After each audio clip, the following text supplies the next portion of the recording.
Hey guys, it's me Umberto, and I don't know if you read the message that I posted a couple of days ago on Facebook. Basically what happened was that I got the call from my mother that my grandpa didn't feel very well, and it was a Friday. I was on my way to work. She told me that she didn't know if he was going to survive the weekend. So I must say that my grandpa is 98 years old, and he's only becoming 99 in February, so he's really old. And well, it seemed as if, like, all his strength and all his power was fading during the last weeks.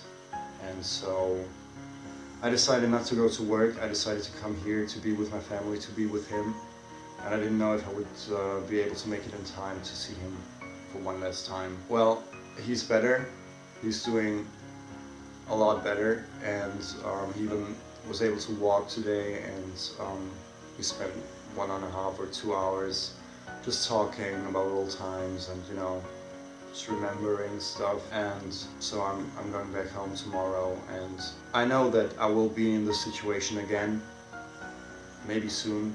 I don't know, nobody knows, but since he's old, it can happen every day basically. And he wants to go. He says that he has had enough time on this earth, and that he's tired, and that he wants to die basically. So that's something that everybody, of course, has to respect. And still it is hard, because if someone you love isn't going to be there anymore, there's always a huge gap in your life, and this person is missing. And especially my granddad, he's such an incredible person, and he's such a brave man, a fighter, always has been.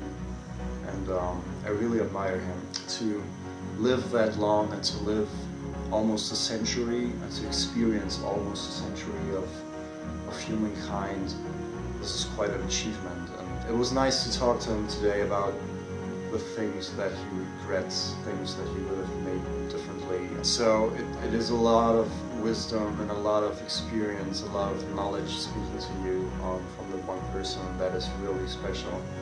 And that made me really enjoy these days. I don't know if it's going to be the last days that we spend together. I don't know if I'm going to see him again before I come back. And yeah, it's kind of throwing me off my track right now, because he's the only one left basically. All my other grandparents are gone, and basically I was never there when it happened. The father of my father died in 1999, and it was just like it happened from one day to another. Nobody expected it. My grandmother, his wife, she died only I think 5 or 6 years later, and during that time I wasn't there for my family because I couldn't.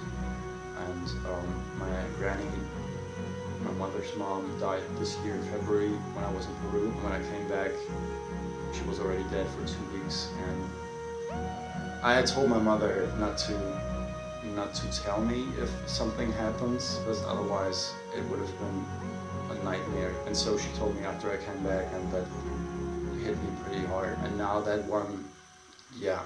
So thank you very much for all your support on Facebook, for all your messages, comments, for all of you who sent me WhatsApps or text messages or everything. It meant a lot to me, really it did. And I'm really happy. I know it doesn't, I don't show it right now because I'm still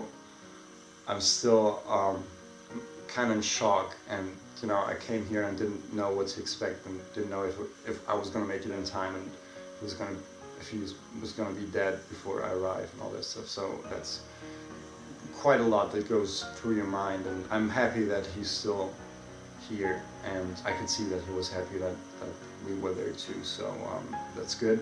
Life goes on, and tomorrow, as I said, I'm gonna go home and I'm gonna continue working, and yeah, so that's basically all I wanted to say right now.